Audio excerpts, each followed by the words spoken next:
Ne balmagno kuma sego tungara les politologues depuis New York billet dimanche 28 août 2022. Maliens, Mali activistes, Mali vidéomanou, a une vidéo partagée, c'est très important. Comment baou de benaphobie. Un d'abord, Maliens, oba kalama. Et c'est ma mogo mounoumbe katounouga drapeau Kidali. Depuis Mali, qu'elle est dans benaphobie. Mali Sorasou, Ani Irissou, Mali groupe armé B. Et les belles fait Mali Nord, la nabe Mali fait. A bé farna Mali Sorasou ni Irissou kan. Ka terrorisou qu'elle est tessid ou qu'elle est fan B. C'est ma maçon. C'est ma kelengele, MNLA kelengele. Ou maçon dien kono ka fara armée malienne kan. Ou betarou da Kidali. Irissou kuma konote armée malienne. Irissou ko koni mogo te Mali armée deme. Kini marfa kana yala. Ou be igataka ou bi gare yorodo. C'est ma mogo yo périphérie. C'est ma mogo ma fara Mali armée kande ou tara krefe. Bon Malian obise ka famia. O mogo kelo mboke. Olde beke ministre ye Mali kono. Olde beke fembe Mali kono. Munu beka transition deme. C'est-à-dire jamana an karamogo aidara ye kuma do fo tien don quoi. Jamana ngono ni kain. I genege kain. E de be terege. Mogo min be violence ira. Mogo min be kele ira. Billahi olde be jati. Jamana den jogo de be ka jati bi ka teme jamana den nyuman gambi. Sema yo beke. Kunu tuguni ka tugu ka congrès ke Kidali ko MNLA ka congrès. O ministre makelen ka tla ka ta olu surveiller no. Aw ni ala na kracha o ko serele e aw nyo ye kan na kuma ola. An yebo bela jeli na ko an na kuma ola. Me mali aya ta o kala che kate tigi mo la. Activiste munu be ku yire faga. Aw yi olu te ka jati de me o rebeli kelen ou te Mali fait. Ou ma deli ka ke Mali fait. Awa ou te na ke Mali fait. Amou reçoit parce qu'en ben de fait. Mais billahi nous y position sur Ali Chinoube Mali ou ben nanuka azawa de projet. Ou ma deli ka ke Mali fait. Awa ou te ke Mali fait. Ou déceler les dos.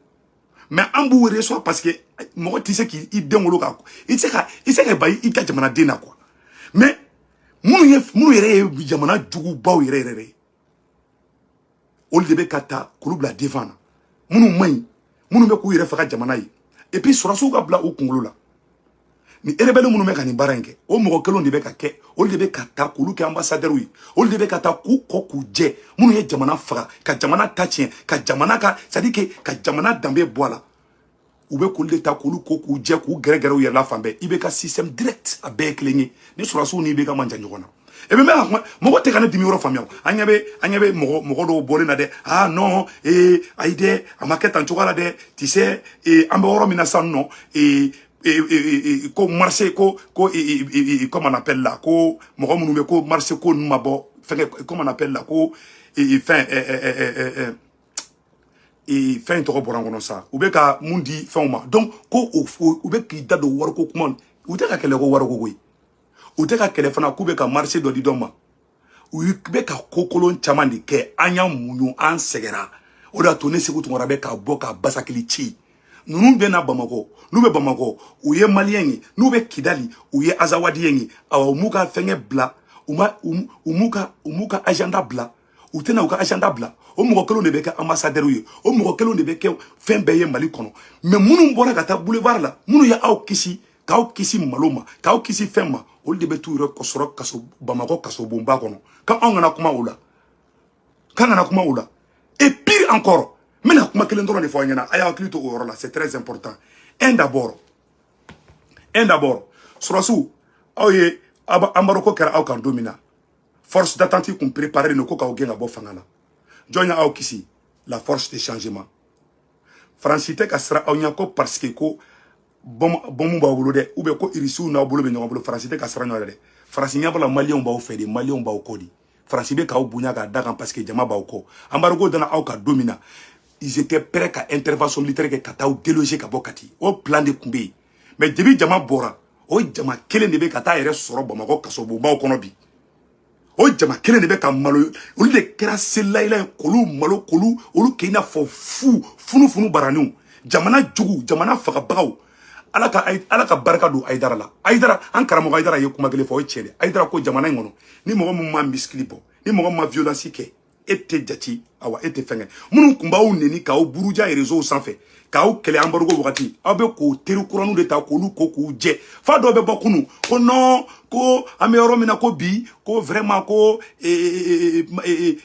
Surasu te ka warfo ila tien ko ça dit que ni si ni a kuma do la me ibe kay na fe gasa abina fo eni furumuso kelela sanno manga fitin do temena eni muso che doron kamale mando yi muso wule karafe ka se ka be auto bla nyona obe ko de ga surasu la parce que wado surasu te politique don surasu na mina fo en furule no nyogo madi furugu bena o furugu konana escoro ni munu be karafe la lubena non bon tu sais ama finango segu tungara mai ngo segu tungara flip frapude segu tungara bonete na contrôle awane segu tungara blale na contrôle ayende ke ibekala segu tungara to fangle fede obo fo tellement surasi ni chamante fendon olu surasi do de ma fo surasi bede surasi ni chamambe non te politique don de o olu be bio jani fana kono wa fo ouais c'est vrai hein o be baraka no li o de ke sanogo la ka be ma bo sanogo la dron ka sanogo mna ka tabla ka sobumbala aye coup d'état ke domina John Boraka a supporté.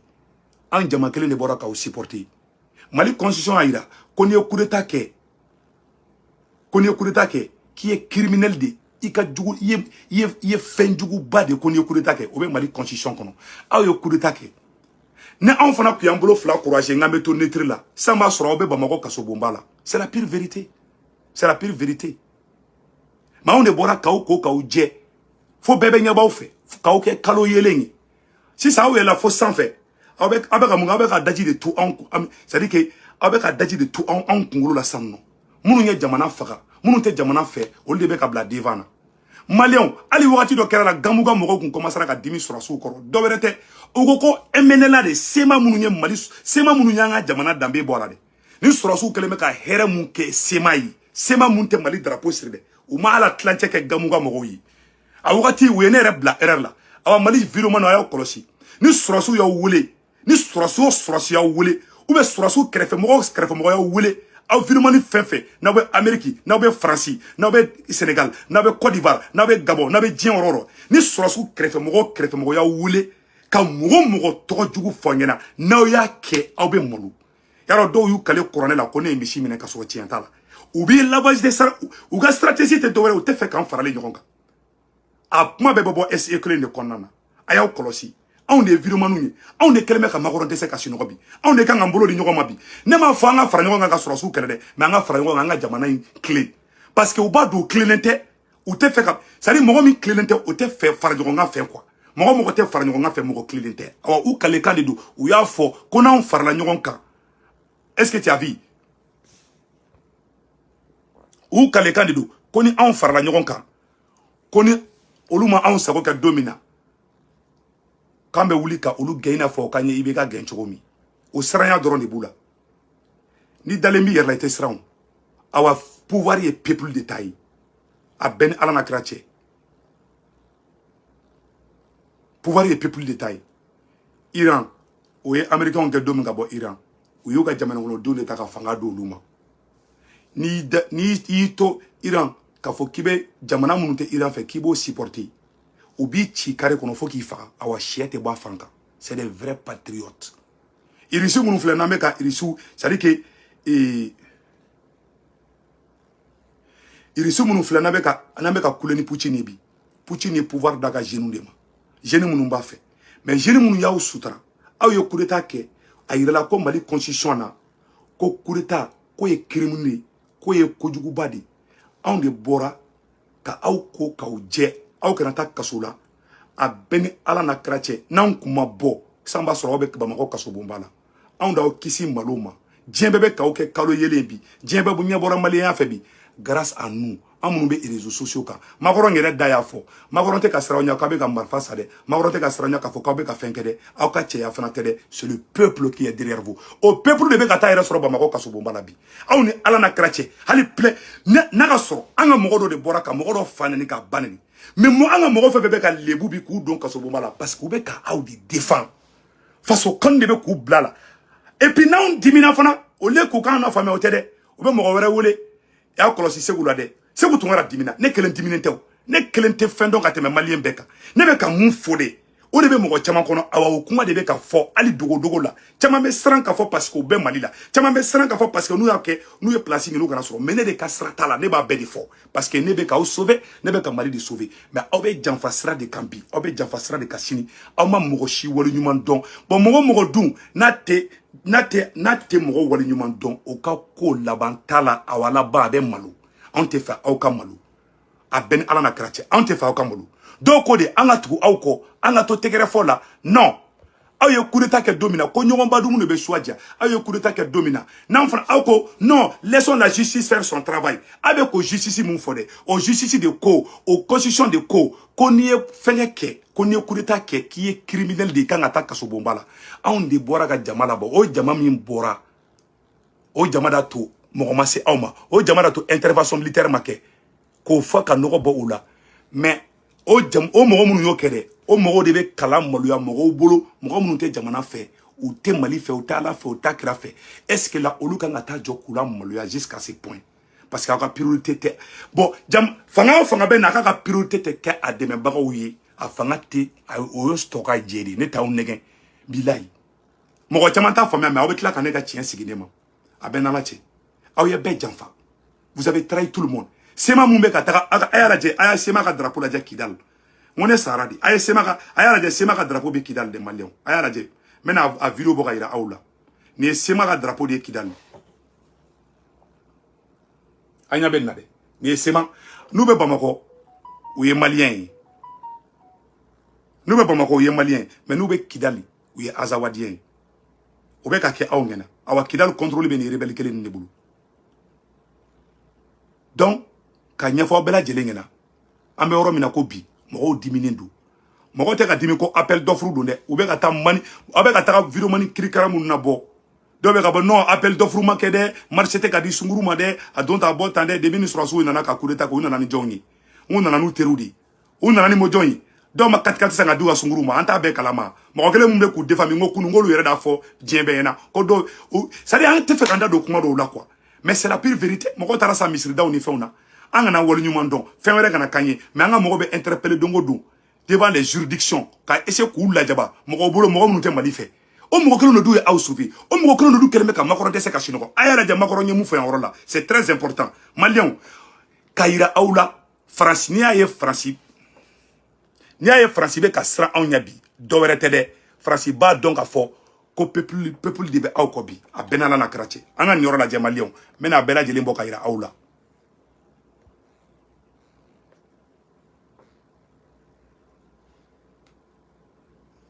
Soyons clairs, beaucoup des activistes de l'islam politique ont un ennemi. Voilà, aïe n'aura la médaille. Aïe n'aura la médaille. Kaira Aoula Kafo, Mali activiste Bekan en vidéo partagée, mais c'est quand et billet dimanche 28 août 2022, Mali vidéo mani, Mali activiste au Bekan en vidéo partagée. Kaira Macron, ni a ye bi Macron meka sran Malinya, on activiste ou des dons. Activiste Bekan ni vocali partagée, ani vidéo partagée. O de kosɔn n ko sɔrɔsiw ma u kana anw nabila kɔfɛ an t'u contrôle la dɛ mais n'u ye mun kɛ ne kɔni b'a fɔ a ye nin yɔrɔ lajɛ a ye nin yɔrɔ lajɛ dɛ.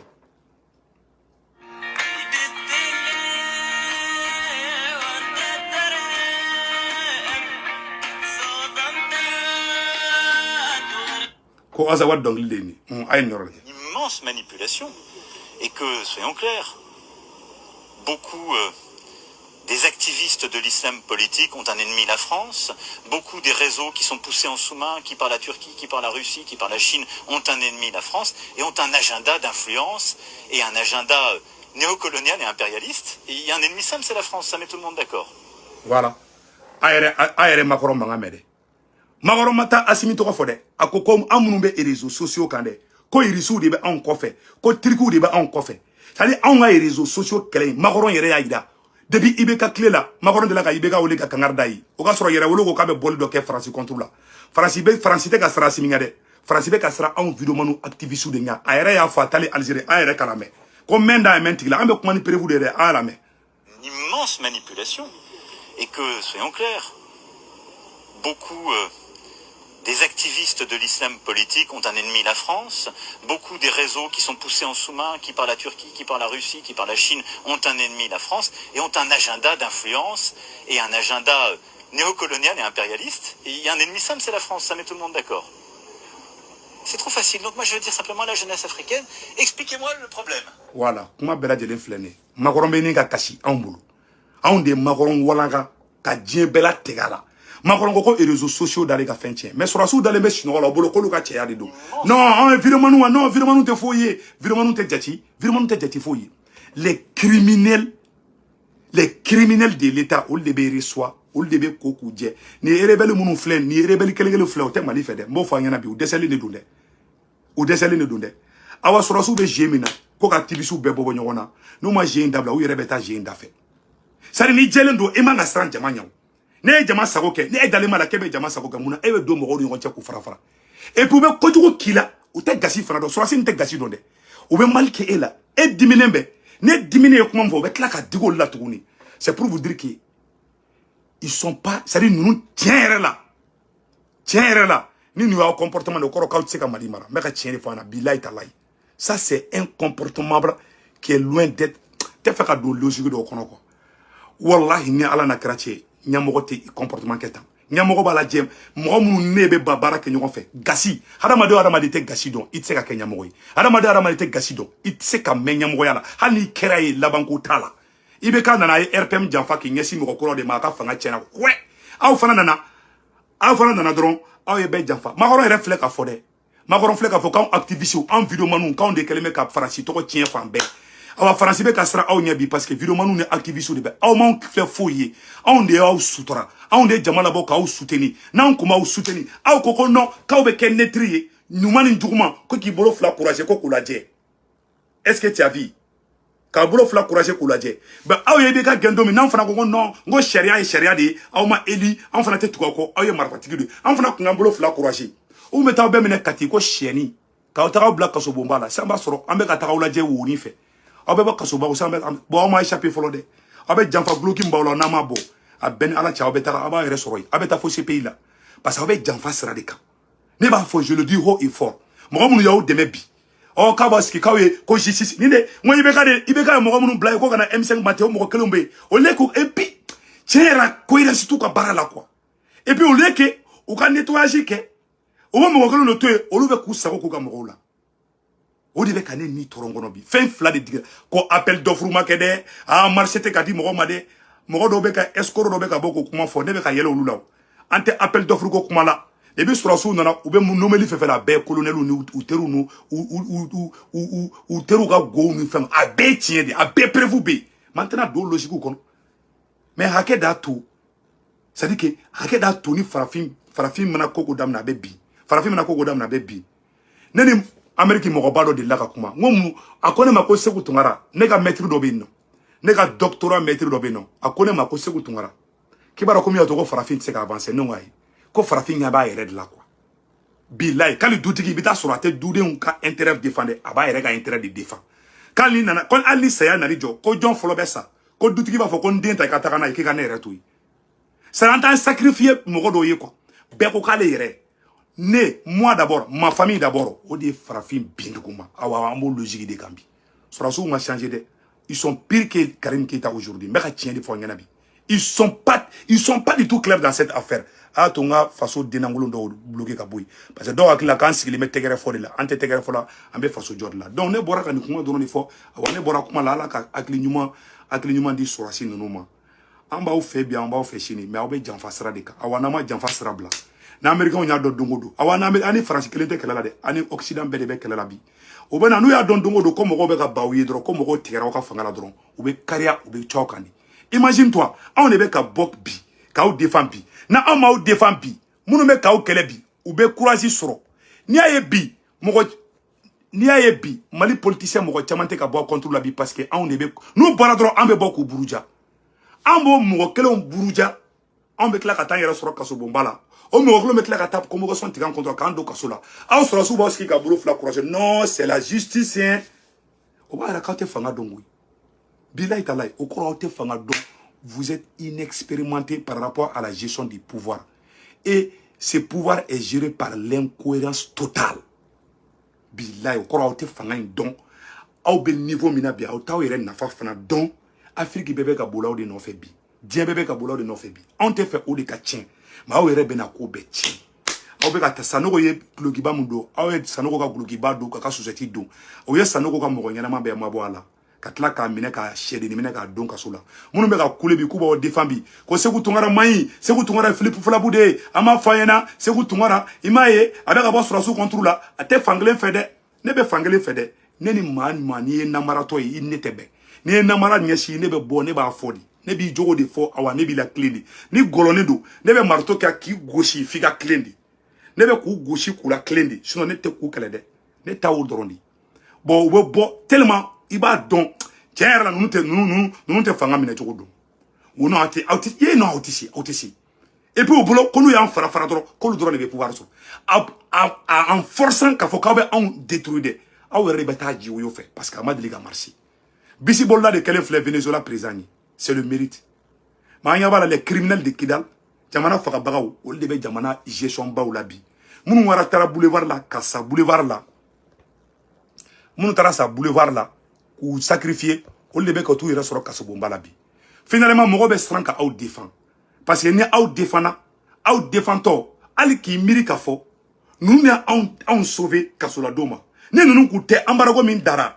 u kun bɛna intervention militaire kɛ k'anw bɔ yen n'i y'a ye u ma intervention militaire tɛ parce que force de changement de bɔra aw bɛ k'olu kɛlɛ bi aw yɛrɛ sɔrɔsiw aw taabolow tɛ kelen ye nin fanga in c'est géré par l'incohérence totale aw taara don min Musa Traoré k'aw ma k'a ka baara kɛ ni force de changement ye aw m'o lamɛn diɲɛ bɛɛ k'aw ma k'a ka baara kɛ ni force de changement ye ayiwa an ye nin dan ye k'a fɔ de n'aw ma sɔn fana n'aw tora janfa sira kan aw bɛ malo siga foyi t'a la aw bɛ malo dɛ o bɛ kuranɛ kɔnɔ o bɛ bubulu kɔnɔ depuis kuranɛ ma s'an fɛ yen an bɛnbaw an mɔkɔw y'a fɔ k'i kana don janfa la ko mɔgɔ n'i ye janfa kɛ janfa bɛ sigi yɛrɛ ma mais bi pouvoir b'a bolo bi aw bolo aw yɛrɛ sago bɛɛ bɛ se ka kɛ bi mais aw bɛ janfa sira de kan ça c'est clair et net ne kɔni bɛ bɔ k'o fɔ bi aw y'an bɛɛ bila en plein vol aw ye bɛɛ janfa aw bɛɛ ka sago kɛ bi dɛmɛniw bɛ ka fɔ bi escrocs bɛ ka na kɛrɛfɛ k'u yɛrɛ kɛ terikuraninw bɛ ka sɔrɔ bi o terikuraninw de ye Sanogo don kaso la ka tɛgɛrɛ b'a fɔ Sanogo kun ko capitaine Sanogo non général Sanogo paw Sanogo bɛɛ kɛlɛ Sanogo taara kasobonba la san 5 bɛ san 6 a bɛ kaso la u bɛna faga yɛrɛ de koyi a kunnajɛla Sanogo kun bɛ Sanogo faga yarɔ politiciens y'aw don kaso la awa n'aw sɔrɔsi ɲɔgɔn fɛ aw minɛ olu t'aw don kaso la dɛ olu bɛ ko d'aw kan Garankɛ Mamuda Bagolo kan mais Ala k'an kisi o ma c'est à dire an tɛ fɛ k'aw détruire tɔla de quoi parce que aw bɛ ka taga aw yɛrɛ détruire sira de fɛ an tɛ fɛ k'o de ye an tɛ fɛ Afrique espoir ka perdre parce que Afrique espoir ye aw de ye bi mais wallahi aw tɛ faso jɔ sira kan aw bɛ ka bɛɛ déçoit bi a bɛɛ ni n ka diɲɛlatigɛ cɛ a ye bɛɛ jigilatigɛ bi mɔgɔ bɛ adamadenw jigilatigɛ mɔgɔ bɛ billahi talahi hali Sogɛli bɛ bana min na jigilatigɛ b'a la bana tɛ sa Sogɛli ka nin tɛ bana yɛrɛ sa Sogɛli bɛ repos min na n'i ye jigilatigɛ bɔ a la o ye cɛkɔrɔba lebu k'a buruja n'i tɛ se sɔrɔsiw ma dɔrɔn c'est bon Sogɛli bɛ buruja mais n'i ye sɔrɔsi kelen ta tɔgɔ ma ka ala fɔ ko ka fungula jɛngɛlen don u bɛ téléphone ci la fan bɛɛ c'est à dire aw de ye adamaden ye tɔw ye aw ka sacrifice ye tɔw ye aw ka selilayilan de aw de ye adamaden ye aw de ye maliyɛn ye tɔw olu ye duguma aw ye maliyɛn tila de sɔrɔsiw ka classiw bɛ yen politiciens ni activistes olu bɛɛ bɛ fara an kana sɔn olu ka gɛrɛ an na n'aw bɛ fanga ɲini don min na ni vote bɛ k'aw ye o kuma gɔnjigiba de bɛ taa vote aw ye bon bɛɛ y'aw ka plan in bɛɛ faamuya bɛɛ bɛ ka ɲɔgɔn ye kɛrɛfɛ ne tɛ n dogo aw la bɛɛ bɛ k'aw lajɛ woni fɛ a bɛ bali mun na dɔrɔn aw jɔlen bɛ namasa fara de kan aw bɛ bousculer dɔrɔn aw bɛ bɔ ka bin aw tɔn kan wa n'aw binna aw tɛ wuli bilen anw tɛ fɛ o de ka kɛ quoi wala ne tɛ fɛ fɛn k'aw sɔrɔ parce que n'aw binna bi Faransi bɛ tila ka na Mali ta tuguni c'est à dire an sigilen bɛ mɔnɛ bɛ nin k'an faga quoi a bɛɛ ni n ka diɲɛlatigɛ cɛ c'est à dire an b'aw fɛ de quoi mais aw jogo de man ɲi aw m'an filɛ foyi ye Yaya Samake a nana ambassadeur kɛ Yaya Samake mun bɛ Amérique et puis u bolo ko n'an ko k'an bɛ baara kɛ n'u ye ko an bɛ wari de nɔfɛ an tɛ wari nɔfɛ koyi Yaya Samake kɛra ambassadeur ye Inde i bɛ k'a ka mɔgɔw y'a tɔgɔ tiɲɛ mais pourtant Yaya Samake bɛ se ka Mali ambassadeur mɔgɔ 5 sara so b'a bolo Amérique ya Ala ye fɛn bɛɛ di Yaya Samake ma mais n'a taara